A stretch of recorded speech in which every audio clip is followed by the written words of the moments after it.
John. I have Andrew and Nathan here today. Andrew, the bearish movement looking?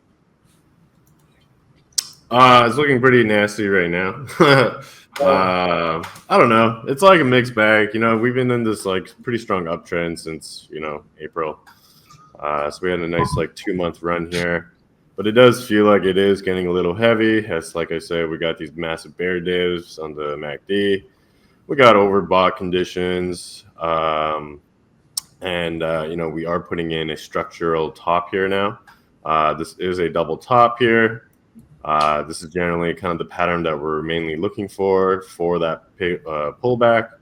And we did break below those moving averages support there as well. So, things are looking a little bit heavy, I would say. Ideally you want to see W's, and if you want the price to kind of continue on here, I would hope to see some kind of consolidation start stepping in before we start breaking down further. And then if it does start breaking down, then this thing it's got a long way before we hit that 97K kind of area, which is where I would ideally expect to see some kind of support level if we are to fall off pretty heavy here. But right now we are defending this previous breakout area right now, so we are testing. But we got location, momentum, structure all pointing to the downside a bit right now. So a little bit hesitant on the long side of things. Same thing with ETH. Like ETH was looking a lot stronger than Bitcoin yesterday. We were getting really close to confirming this daily W, which is what you want to see if you want to see upside projections. But things just kind of got stopped out. Pretty much that rally got eaten up. We got stopped on that 200 SMA once again. And we also have, divs, bear divs, overbought conditions as well. Momentum is showing a little bit of a weaker sign here, but we do have a moving average support at that 13 EMA, which is that orange line right there. And we're in a bit of a little squeeze between the two moving averages now. So it's anyone's bet, really. If Bitcoin does start breaking down further, obviously these will probably get dragged down along with it. But if we are lucky enough, the market does start coming back to life today. We do have FTX payments coming out today. So maybe that does bring back some fresh liquidity. And then we can try to see if the market wants to continue higher. But even if we look at the crypto market cap, we are in that short reload zone. This is the area where you would expect to see resistance. And then again, we got some double tops trying to come in here. We have bear divs, we got overbought conditions. So there's a lot of signs of some kind of correction is needed. And it's been like this for weeks now, where we've been trying to see where the market would kind of top out. Each attempt kind of got stopped. So let's see if this one does get stopped, and we can start consolidating and coming back, or this might actually be the final correction. So yeah, we'll see. Looking at open stuff, the indexes are all breaking down as well. So money flow, Bitcoin dominance starting to come back up a bit. Generally, when Bitcoin dominance comes up and altcoins are falling down, it's a pretty tough spot to be chasing any altcoins. So a little bit cautious. I opened a long yesterday on ETH, so sounds about right. Yeah, so I'd be cautious. A lot of things are starting to show signs of weakness again, little breakdowns. Ideally, you want to see W's come in and not double tops. So we are starting to see some breakdowns. But it's not like it's out of the blues. It's the market's been pretty overextended for some time now. So, I think it's a healthy, correction, pullback, whatever you want to call this.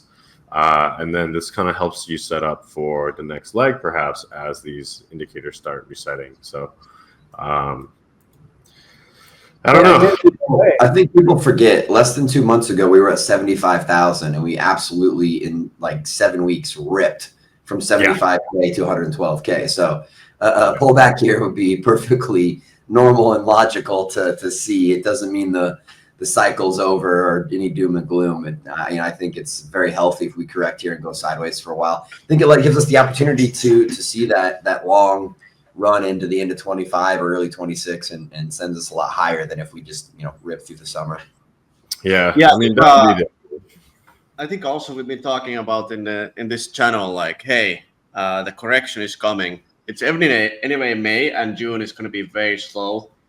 At least I can see it in Telegram channels. There's not a lot of action at the moment, and obviously, like everyone are going to the summer holidays. So Yeah. I think this correction was much needed. Yeah, I mean, June's looking like pretty volatile. You know, we get a little bit of up action, sell off, a little bit of up action, some more heavy sell off. And then it kind of like until like late summer is when things really start picking up again. So this first month might be a bit volatile here. But yeah, only time will tell at this point. And I think, you know, if you are at your targets where you want to take profit, probably doesn't hurt taking some off. I'm still holding a lot of my bags. You know, I got my stops to scratch on a lot of things now, and hoping we can get, you know, another stab up here, because I was really pissed because I was so close to hitting my double on Aave. I was literally like $1 away. They fucking nuked it pretty much right before they hit my take profit there. So I'm just sitting in that, waiting, hoping that we can actually return back up to the upside there, but we'll see. Not looking too promising. But yeah, Aave has been pretty good. If you look at the DeFi statistics, I think they have now over $25 billion or even more in their balance sheet or TVL. It's pretty good. They're definitely the top dogs for DeFi stuff right now, in my opinion. Yeah, and they keep dominating. So as you guys know, the more stable coins we get into the system, the more borrowing and lending there is. So I think Aave's position at the moment is like very good. Yeah, I agree. It's a very strong product. So, you know, I'm willing to just sit, wait till I get my levels. And if the prices come all the way back down, then, you know, I'll probably just hop off at scratch. So what do you think of Tone at the moment? There's been quite a lot of news about Tone lately, and especially with the Grok. So Twitter, if you guys don't, or people who don't know, Grok is Twitter's Elon Musk AI, and they're now integrating it into Tone ecosystem. It's going to be interesting to see like how Tone will start to recover, because they were very hot before Pavel got arrested in France, and now I thought they would start to recover a little bit, but they've kind of been underperforming, to be honest. yeah. They just put together a huge war chest. They raised like what, $400 million or something? 400, and they just released bonds also for $900 million. So Nice. Bonds are basically loan books. Well, I saw a weird post that like they said that they're getting an investment from Elon or something, and then Elon made a comment on his post like, "No, we didn't." So I was like, "Oh wow, okay, interesting." But I think that was the initial pop that we actually had here, was that announcement that like, "Oh, Elon Musk is going to invest," and then pretty much was like, "No." But you know, I like this area, right? Like, you know, we talk about these reload zones. Generally, when you're in that 61.8, 70.6 is where you want to see bottoms forming. That's why you see like the market's been going sideways in this range, right? And you know, I'm always about buying W's, and if you can buy W's within the reload zone, this is almost a double reload zone because you got it on this bigger range, and then on this smaller range from this bottom to this top, you're also right in that sweet spot. So I actually did buy that W there, and I'm just riding this long now. So we'll see if this amounts to anything. I think still a bit of like sideways consolidation, but you can see the volumes are stepping back in here right now. And I do like kind of the structural, you know, W's, a lot of W's here right now forming. So that's generally what I like to see. I do think Ton does have an opportunity to rally here, but if the rest of the market falls, then like, you know, it doesn't matter how good the TA is. So Interesting. But yeah, I'm going to be looking at Ton, to be honest. I think they have the ecosystem to actually get things done. Unfortunately, with Pavel being in France, that kind of killed the momentum. But yeah, interesting to see. Yeah, I mean, yeah, they have 1 billion users on Telegram. It's going to be hard for this network not to succeed. I mean, of any layer one, they've got the most real infrastructure and potential users. No, absolutely. What's happening in the news, Nathan? You want to I'm bring it glad up? you asked. Let me share my screen here. Here we go. Yeah, speaking of, I guess we're still on charts. There we go. Here we go. There we go. Yeah, talked a bit about the ETH price. There's actually a lot going on in the news that had a lot of us bullish, including myself, as I mentioned.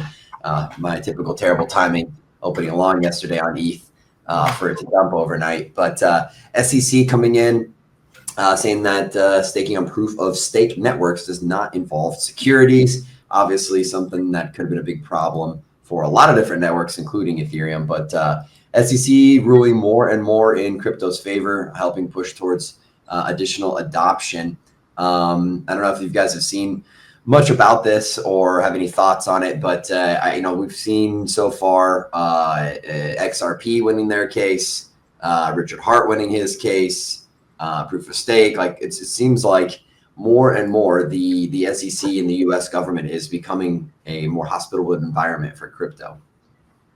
Definitely. I think this is a very bullish thing. I mean, just like 2 years ago, all these guys were getting sued. Yes. And, now they're all being dropped. Obviously, there's a big shift with, Trump's administration being very pro crypto. So, showing that they are backing the industry and they're not here to put any roadblocks. So this is definitely pretty bullish, especially for the ETH ecosystem as well, in my opinion. So I like it. I'm happy to see that.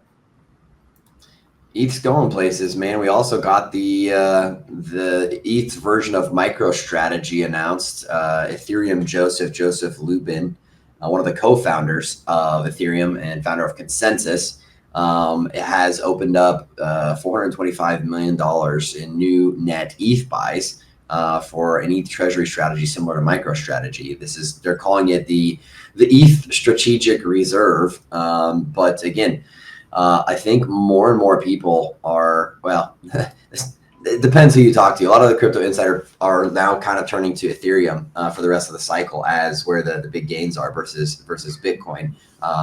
We still see all the institutional money going into Bitcoin, but I think we're seeing more momentum on the alt side now. How long is it going to take before we actually get an alt season? I don't know, but stories like this give us some hope at least. Yeah, I don't know. I think this is a very good Ethereum Foundation is definitely understanding hey, they need to do something if they want to be in the game. They can't just sell tokens and dump on everyone and expect it.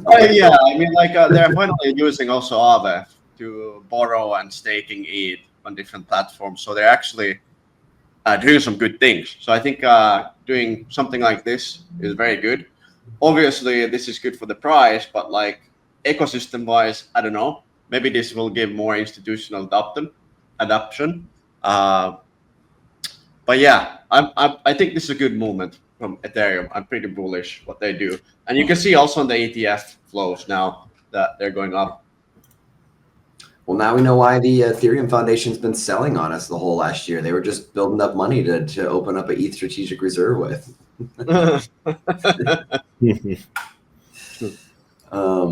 Probably one of the bigger stories that could have a mass, or at least impact-wise for the price for markets here. $5 billion going to FTX creditors today. I'm not sure what time, but supposed to be released today. The important thing with this one, where a lot of the other payments were in Bitcoin or Ethereum or other crypto, this is in stables. So I think we're much more likely to see a positive impact from this coming back into the system. A lot of these people that are getting their cash back here are OG crypto guys, OG investors. I'd imagine they're going to be, not a whole lot of this is going to be coming out into fiat. A lot of this is going to go right back into top alts, into Ethereum, into TON, into Bitcoin. A lot of their stuff we've been looking at here. I don't know. What are you guys' thoughts? Are they going to instantly take this cash back to fiat and ride off into the sunset, or are these going to inflow right back into the markets?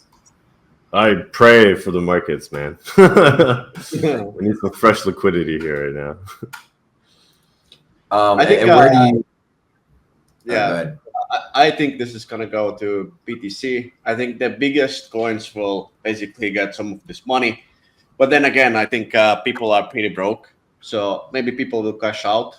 But yeah, I'm definitely with Andrew. Let's hope they come to the market.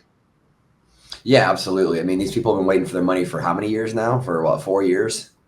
That's been locked up. Damn. So yeah, $5 billion coming back, but I think because it's in stables, at least has a lot less of a risk of downside potential. I mean, worst case scenario, they pull out 90%, it's still $500 million is coming into the market this weekend. If only 10% of this money stays, which I don't think it's realistic. I think we see a lot higher number than that sticking in the market. But really bullish. Some fresh capital, much needed fresh capital coming into the market. It's been a lot of PvP lately in the outside of Bitcoin. The retail has had almost no attraction to get things moving in the markets. Now, there is one thing, speaking of FTX, that could get retail excited. I don't know about you guys. I'm certainly excited for this, but the Sam and Caroline movie is coming out on Netflix later this year, or they've announced that they're going to be filming it. And as you can see, they've picked just perfect lookalikes for the casting. Yo, what the fuck, man? This is so crazy. If this is bearish, bro. This is so bearish. Anytime they come out with some kind of Bitcoin movie or whatever, like that's like top signal. Man, if this doesn't get retail excited, I don't know what is going to. I mean, obviously, we know all are aware of the massive FTX debacle and collapse, but I'm interested to see what they're actually going to do for a plot for this movie. Because I like that there's a expect romance part. I wonder if they're going to talk about the weird orgies. Yeah, FTX, ugly, the freak offs. That's some freak off. Diddy's gonna make an appearance. Oh man. So I don't know. I'm kind of with you, Andrew. That seems a bit like a top signal to me. But maybe Pakistan will save us.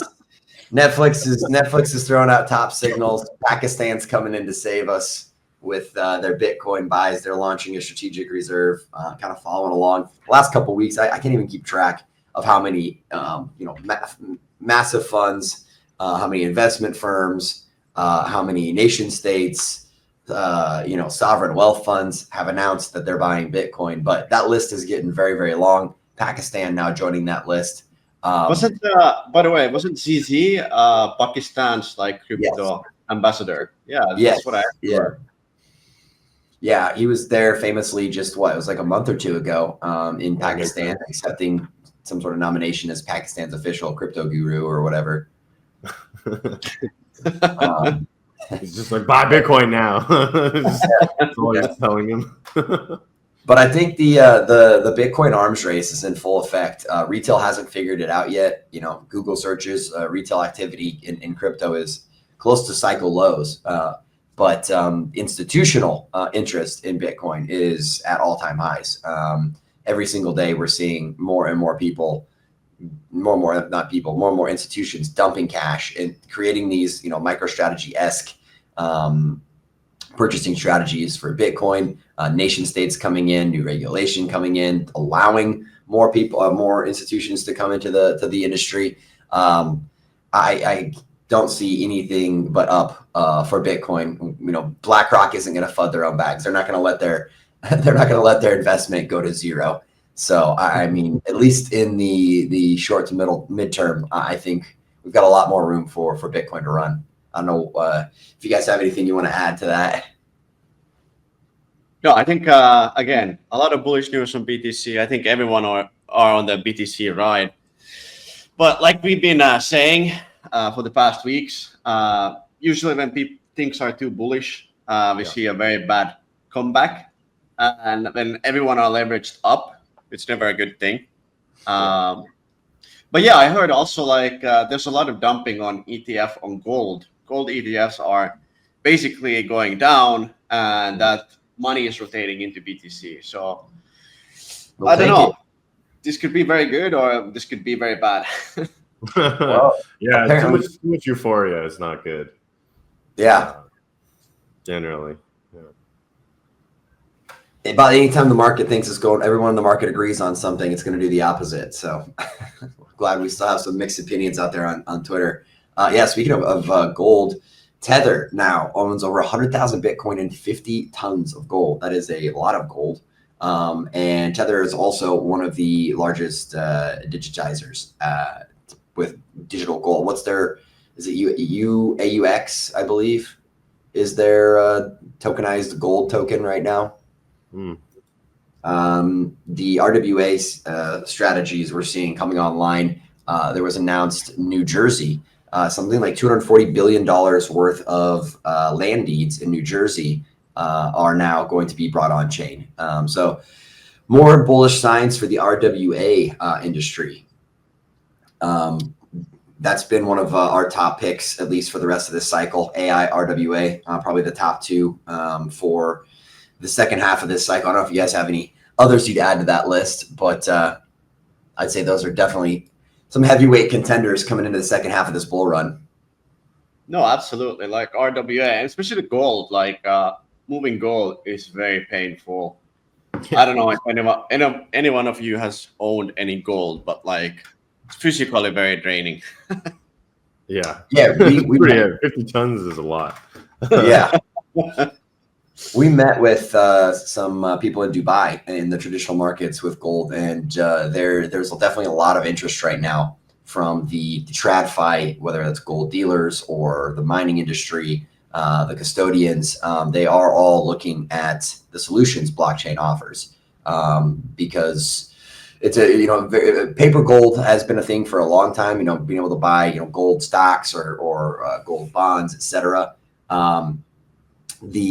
Crypto takes that an entirely new level with the ease of being able to trade it.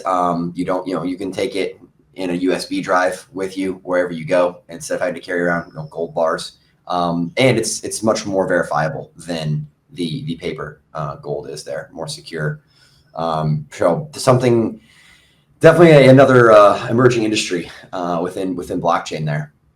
No, absolutely, yeah. It's gonna touch everything. Now, can we fucking not, please? Can we stop doing this? For the love of God, it's almost every week now. There's a new story about people spending their Bitcoin on some new dumb shit. Now, I get this is at Bitcoin Vegas, and it's like, it's trendy. It's part of the conference. Spend your Bitcoin with Lightning or whatever else. But stop fucking spending your Bitcoin on stupid shit. Like, you don't need to spend your Bitcoin on trinkets and Starbucks and Steak and Shake or Teslas. Like, I like burgers. What the hell? Yeah, we all love burgers. That's what fiat's for, right? Like, who in their right mind is going to work every day earning fiat to then go and pay fees to on-ramp it and buy crypto to then just come back and buy fucking Steak and Shake or consumables or depreciating assets? It annoys me to no end that we keep preaching this as like adoption and like success cases for Bitcoin. Bitcoin is not meant to be spent as a fiat, right? Like it's like we don't spend gold to buy fucking burgers. No, I get it. Yes, yes, exactly. Like it's the fastest appreciating asset in the world, and you're gonna go buy Starbucks and literally piss your Bitcoin down the drain. Like, use dollars for that. Use fiat currency for that. But what if you're all in Bitcoin and you have no fiat? Then you're like, you gotta spend something. You can count the number of people that, yeah. So you can count the number of people earning in Bitcoin only on one hand, right? Like this is, there's not very many people in the world that are pure, being paid in Bitcoin. That's the only thing they can spend. But I do get this in a way because again, there was, I think, who was the trader that got caught? There was a USDC basically just blocked on chain a big portion of funds from this very famous trader. What's his name? That did Argentina coin. He did the Argentina coin. What's his name? Don't know. Oh, Anyway, I know the scammer, that fucking guy. Yeah, I know. I understand this. Like, you want to spend your BTC if you are, as Andrew said, full on Bitcoin, and you don't trust the fiat system. So I get it. We need to have this like places where we can spend the BTC. But I do agree, Nathan, that hey, it's kind of stupid. It's a gimmicky, catchy headline. I get it. It's like it appeals to retail interest, but from like an actual investment perspective, it's the stupidest shit, and it just I know. annoys me to no end when I see like Steak and Shake now accepts Bitcoin, Starbucks now taking Bitcoin. I'm like, people, if any of my family or friends, I see them spending Bitcoin at Starbucks or Steak and Shake, I'm gonna slap them across the mouth. Damn. Amen. So this not bullish. Pakistan buying bullish. PSG buying Bitcoin bullish. Don't spend your. Now PSG is accumulating Bitcoin. I heard they're not taking the micro strategy approach. They're actually taking the Steak and Shake approach. They just want to be able to provide all of their players with nice, healthy burgers, and so they're buying Bitcoin so they can't go to Steak and Shake. This is kind of interesting. Like I don't know, like if it's just because of their treasury, they want to diversify, or what's the thing here? But yeah, this is soccer club, so I'm kind of like, what?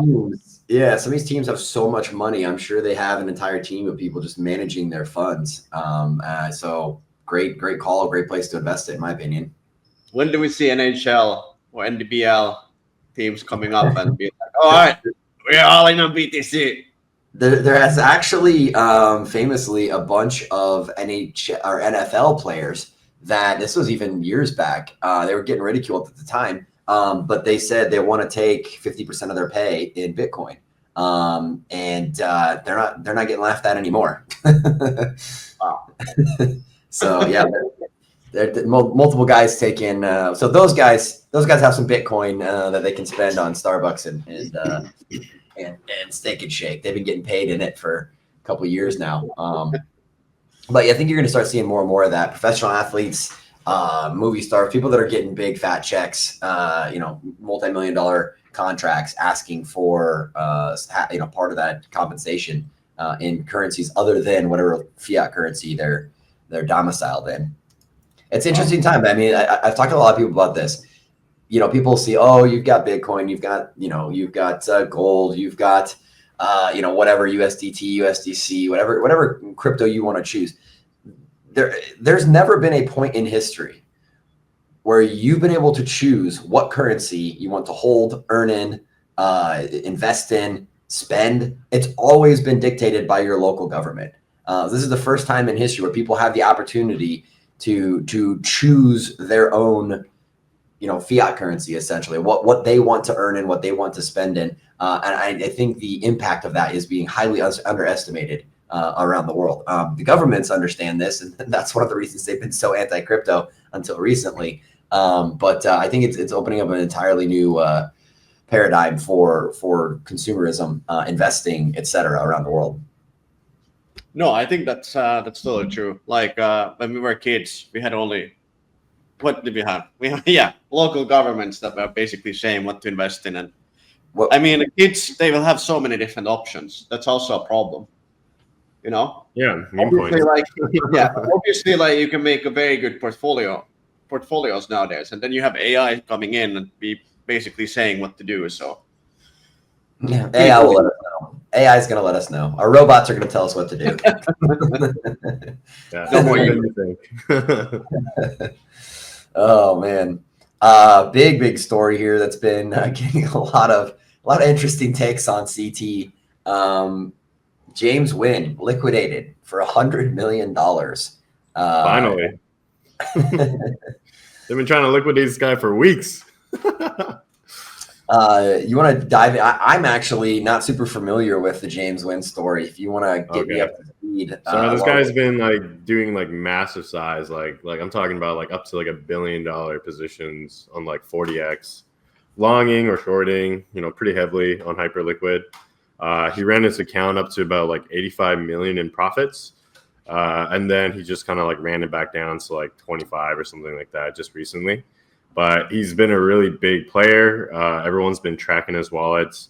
Some would even speculate like that push to all-time highs was based on because of him, because he was putting on massive size at like near the top, and he was still winning. And people were trying to liquidate him, couldn't do it. So then people started jumping on the bandwagon, following his positions. And then like literally like a few days ago, he was like, okay, I'm done. Like, I'm out. I'm taking all my profits. I'm leaving his casino. And then within like 3 hours, he deposited like another back on, baby. he went right back in. So yeah, like it's a very interesting like case. I was just like watching this like very public trader doing these massive size and trying to stay profitable and whatnot. Was he like a well-known guy before this, or did No. he just kind of come out of the woodwork and has just become? Yeah, just came out of the woodworks. Some said that he was the guy that like you remember when Hyperliquid had that jelly Hyperliquid vault exploit or whatever, or not even an exploit, but just like whatever. People are saying he was the one behind it, and this is the wallet. So he kind of got. He also got money from FTX, if I remember right, and he was doing a lot of different memes back in the day. Yeah, he was doing a lot of memes as well. He has like that one meme that he's pushed, Moonpig. So he's building a lot of like noise, and then he's also like a shit talker on Twitter. So people love those kind of personas in a way. But yeah, pretty crazy. Here you guys see like if you do leverage, this is what happens. This is a player that had $100 million at some point, like as profits. I think he started with 15 or 10 million, and he went all the way to 90 or $100 million. Yeah. And now he lost everything. Like he could have quit. This is like absolute stupidity. Like if you have $100 million, that's like, I don't know, 10 retire. Like, that's more than enough money. 10 generations of wealth. You put that into Aave or wherever, you get 5%. You get 5 million a year. Like that's steak and shake every day, baby. Yeah. These guys are like thrill seekers in a way, right? Like it's boring if you don't take these kind of wild swings. Like it's like a degenerate gambler, They love the thrill of the game. At least take some of the risk off the table. If you've made that much, I mean, cool. Pull 50 million out, and then you have 50 million to play with. Still, do something. But giving it all back, that's rough. Yeah. I'm gonna assume he probably has a bit of a stash pile, and he'll probably be back. Probably, yeah. Something tells me this is not the end of the James Wynn saga. I'm sure we will see him again. I guess one kind of last story. I know Andrew's got to wrap things up and get rolling here in a little bit, but we've been talking about adoption, institutional, nation state-wise. In the last week, we've seen a couple big banking stories. Jamie Dimon, famous Bitcoin bear, having to what do they call that? Getting his comeuppance, I guess. Now that JP Morgan announces that all of their customers are going to be able to custody and purchase Bitcoin to their bank account. Another big story breaking today: Spain's biggest bank, Santander, is launching their own stablecoin and expanding to crypto service for retail clients. So it's not happening just in America. We're seeing this all around the world. It's not going to be very long before you're going to pop open your banking app on your phone. You're going to have Bitcoin and crypto sitting right there. Now, I don't recommend custodying your Bitcoin at your bank. That's we always preach DeFi and self-custody, not your keys, not your crypto. But the reality is the average retail holder it can't figure out DeFi. It's a nightmare. It's a mess. We've talked about this before. Our industry has a long ways to go, and we're responsible for that. But having the option for the average consumer to be able to buy Bitcoin, Ethereum, other top cryptos in their bank account, massive win for the industry. Yeah, I think this is kind of interesting because Spain came out with their new cash laws saying like, hey, if you have more than 3,000, if you want to change 3,000 euros into cash, you have to report it. And if you don't, you get basically time in jail.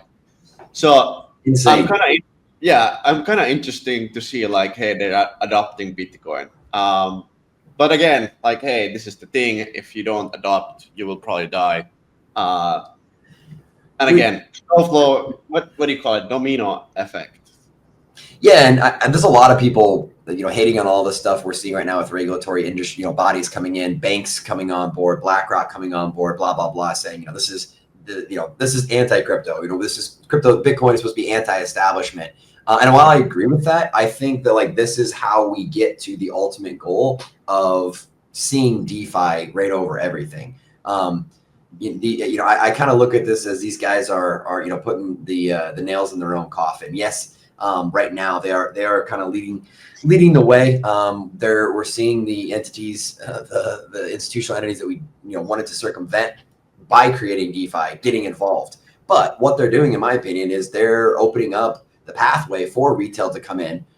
We all know that the traditional banking industry absolutely sucks dick. It's terrible. But now that these people can come into crypto, it's going to open their eyes to what's possible with DeFi. Like I see them as opening the door, kind of being the on-ramp that we need to start getting people in. Because once they get in and they see that there's other options to use, that's where we can start to see adoption for DeFi.